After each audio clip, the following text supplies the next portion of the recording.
Okay, so this has been a life-changing project.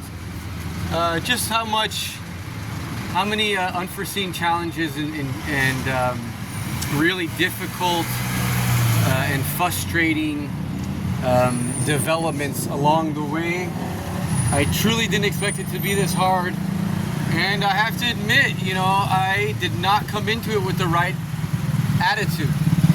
And so, for whatever reasons, but I'm adapting. I've put in some real sacrifices, emotionally too, and so.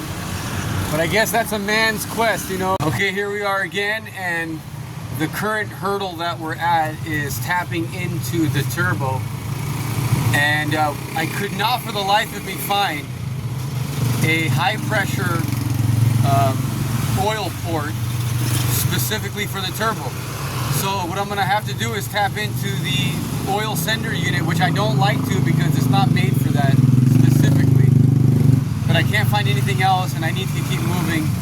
There is a special T adapter out there that I could use, but even that has unknown to it because I don't know if it'll block other parts of the engine. So here we are.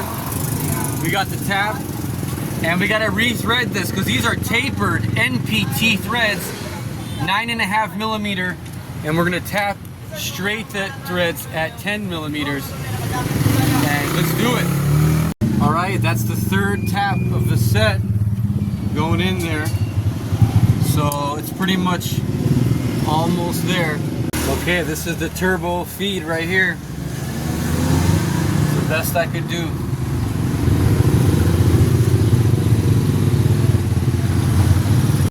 So I'm replacing some of these hoses, and if I had any doubt, there you go. That needed to be replaced badly.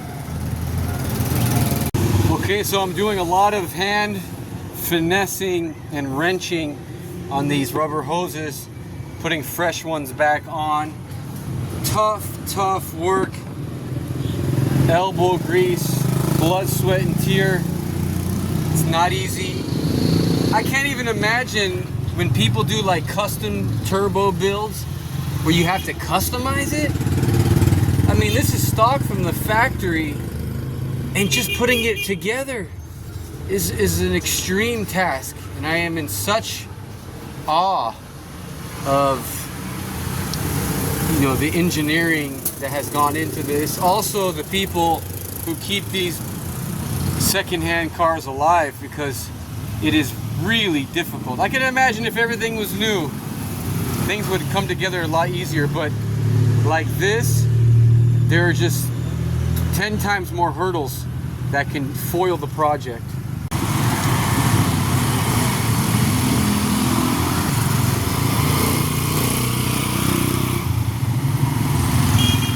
It's been a hard day. Working dead center of town. It's chaos. And I'm just burning with the heat. I've only had bread and water today. My knuckles are bloodied up and swollen. And I'm just breathing it in. And making slow progress. Okay, it's time to start the engine up. I put the old oil back in just to circulate it for 3 or 4 minutes before I dump it out and put fresh oil, because I'm worried that there might be some bits of shavings when I had to tap into the oil feed. And so I'm gonna let it run like that, get it hot, flush everything out. I'm also gonna check that we have oil and water going through the turbo, cooling it, and put a lot of work into this. And I hope for the worst. It looks real good though. All fresh hoses, lots of love, TLC, blood, sweat, and tears, bloody knuckles. Let's just see what happens now. Right off the bat, the main fuel is not cleanly sealing. The main fuel line, brand new hoses and clamps, but these clamps I guess are not perfectly round, because they do look a little bit large, and that's all the shop had here. So gotta redo that. Okay, it started up. Doesn't sound amazing. We have smoke coming out the tailpipe. You can see water bubbling right there. Oil's burning off the engine. It's idling okay, but it always idles okay. As far as the pressure goes, let's check that. Well, we're tightening up a lot of these clamps. They seem to need more tightening than you think. You got fumes coming out of the exhaust.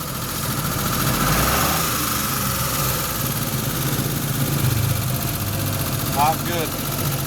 Alright, so this is my first test drive, so I haven't even washed up yet. Just packed everything in my bags. It was 3 days. I camped out in a downtown city street next to the auto parts store. I put myself a new, well, not new, but a refurbished, they call it overstock turbo from Japan that looked like it was in good condition.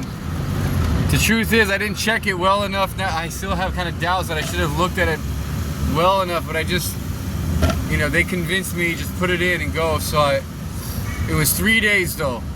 3 days. And I slept in my truck one night. I slept in 2 different hotels, 1 hostel. And anyways, let me just share the excitement. It's got a better range of power, definitely. It behaves more respectfully, gentlemanlike. It's got a nice kind of flat but strong acceleration curve. So it doesn't, it's not like before it was only torquing on the bottom end and it just had nothing else. Now it just has a sustained, I'm not fully convinced yet, but I hear a nice and beautiful little mechanical whine in there. And I'm just praying that my work was for the good.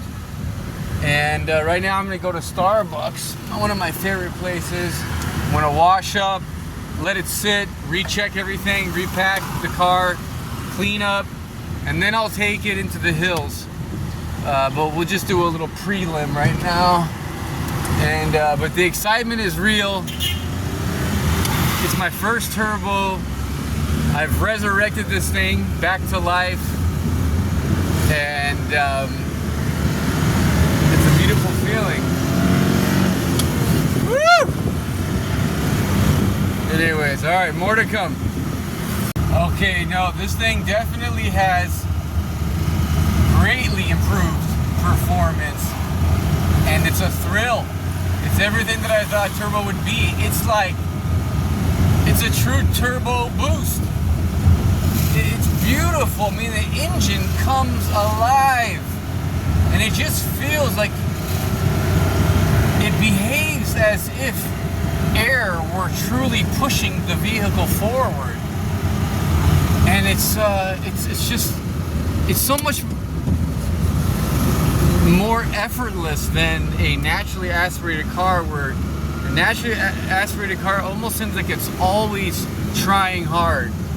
This one feels like once that turbo kicks in, you're in a different space, and then the car just moves forward. I love it. It's, you know, I'm really not trying to go too fast either. I want to really let it naturally do its thing. I don't want to push it. I'm not trying to, I don't want to force or work any part of the car, whether it's the engine or the drivetrain.